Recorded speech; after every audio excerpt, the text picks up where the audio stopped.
You ever get that feeling when you get a piece of gear that's a massive upgrade from something that you already have that you just throw the other one out? Maybe don't do that, but today's video I'm going to talk about the Accsoon M7 Pro monitor. I've been using this guy over the last couple of weeks, and because of all the features that it has, I do think there's 5 distinct reasons why this guy should be more expensive, although it kind of isn't as expensive as I would think.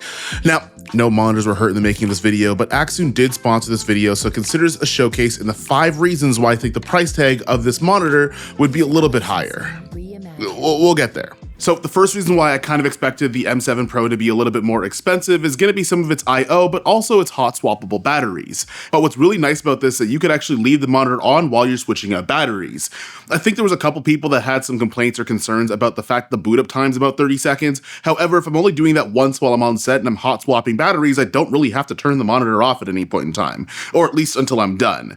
On top of that, some of the I/O you're going to get on here as well is you have USB ports if you want to plug in an SSD drive for memory and an SD card slot if you want to store internally, which we'll also talk about a little bit later, but you also get the ability to have HDMI and SDI in and out. That way, if you're using mirrorless hybrid cameras like the S1 II, the S1R2, or the S1 IIe, the FX2, or anything like that, you can use an HDMI connection. Or if you're on the flip side and you want to use something like the Ursa Cine 12K, the Pixis, the Red Komodo, or anything else that would use an SDI connection, you could use either one of those in order to transmit a signal.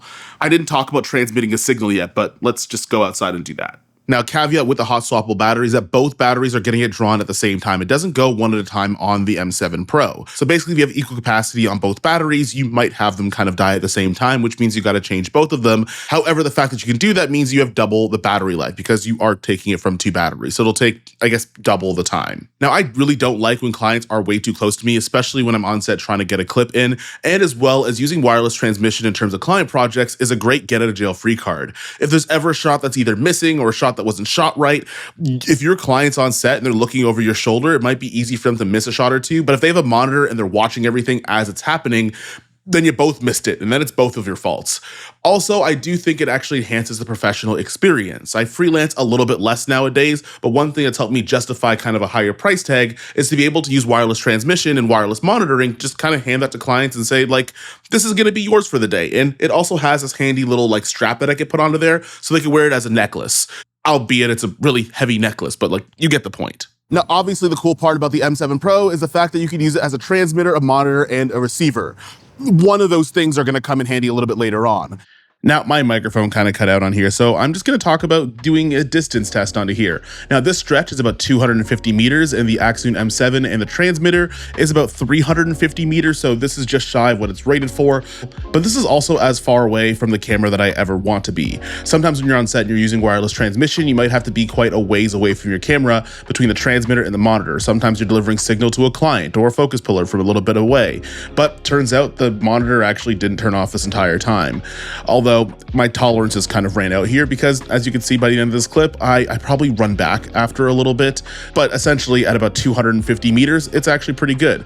Now, your difference is going to be a little bit in the perspective of maybe you might have obstacles in the way. Maybe there's different frequencies going around. This is a line of sight test, and at 350 meters, which the M7 Pro actually says it is, this is pretty decent at about 250 meters. Wow, you guys got to see my legs for the first time. You guys don't really get that.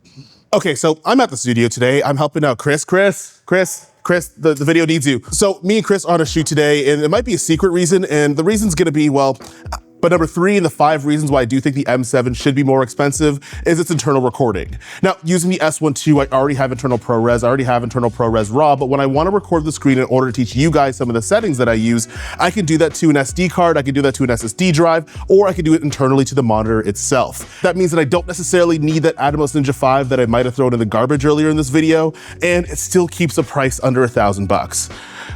We're gonna go and shoot some stuff that you're not allowed to know about now. In terms of latency, I'll put the milliseconds or however far the latency is measured on the screen, but one of the things to consider when you're looking at the M7 Pro is how fast are the objects that are going to be moving. There is going to be a bit of a delay between the action that's happening out of camera and as well as what you're gonna see on your monitor. Added to that, if you're using a Lumix camera, the delay is gonna be like a little bit more because you're transferring like from the HDMI to a wireless transmitter, so I'm assuming there's gonna be like a slightly more delay in there. However, if you're shooting things like interviews or ads or or controlled environments or controlled shots or things like you have your marks and stuff like that.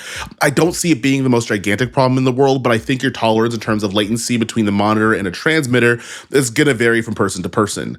I did bring this on an ad sheet that I have with a regular client, and I didn't really notice anything that big of a deal in terms of the latency. It didn't bug me too much. So I'd say for 50 to 60 to 70% of things, if you're pulling on focus, I think you're gonna be just fine. Another thing, and I don't know if you guys know this, but you could actually connect the M7 Pro to a Wi-Fi connection. You could also run Android OS on it here. So if you go through your menu systems, it's literally Android operating system, but you could also live stream on this thing as well. Now, from a workflow perspective, the M7 actually comes factory calibrated. Now, I do have all the factory calibration information, except I might have accidentally ripped the piece of paper, but generally speaking, every single Accsoon M7 Pro is gonna get all the information that they use in order to make sure that your monitor's color accurate. Before, you had to buy a separate device in order to do that, but it's really nice that Accsoon has that built in.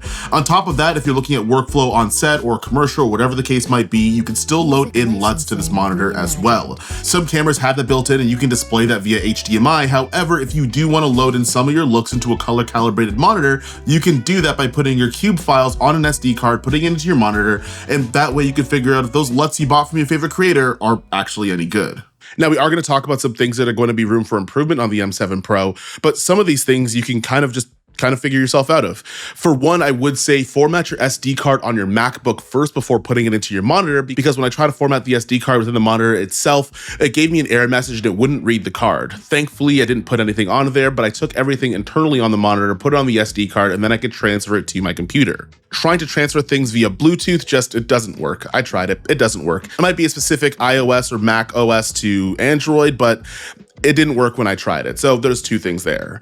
The second thing is going to be how many nits are going to be in this monitor. This monitor does have 1000 nits, which is great for a lot of situations, but if you're in bright sunlight, it might not be bright enough. Now, this is where we do talk about some of the things that you could just kind of buy your way out of. For one, you can buy a cage and a sun hood for this guy, which the sun hood attaches to the cage, and I'm gonna put it in B-roll because I don't know where my sun hood is.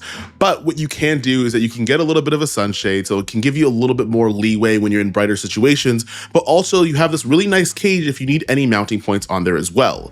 That way you can mount on things like your follow focus, or you wanna mount this on top of a tripod, or maybe you wanna mount it in a fancy way on your camera. You're gonna be able to do that for an extra 100 bucks. So even at the fact of being able to have a monitor that you can use in daylight, that's HDMI, SDI enabled, internal recording, running Mac OS, dual batteries that are hot swappable, with a multitude of different ways to power the thing, with Wi-Fi antennas and all the other stuff, it's still less than a small HD, and it's still less than getting like a small HD and a wireless transmitter as well, which is why I think that if you put all of this in another brand's monitor, it would cost more money. And another thing that might be a little bit of a deal breaker for you is that this guy doesn't have the ability to transmit a signal yet, but it does have ability to receive one. While working on the 48-hour film challenge with Michael Tobin, Tamara Gabriel, and Terry Warfield, and also Photo Joseph, and a really talented crew and team, one of the things we ran into is that we couldn't just use two of these monitors. We still had to use a transmitter on our camera to transmit into the monitor itself, so that way the rest of our crew could see the image and make adjustments from there. Because time is money, money is time, and when you have only 48 hours to make a whole film, you need as many eyes on the image as possible. One of the things you're going to notice on here is that you do have the ability to monitor, or you have the ability to receive a connection. However, TX and the transmitting of it isn't available yet. It's probably going to be by the time you watch this video. So not only are you gonna be able to do everything that I mentioned before, but also you could transmit a signal to another monitor as well, which means that your kit could just be two of these guys and you don't need a wireless transmitter anymore. And also at the beginning of this video, I made a joke about throwing on my Atomos Ninja 5. I got it out of the garbage, I promise. I did, I promise I did. I don't know where it is.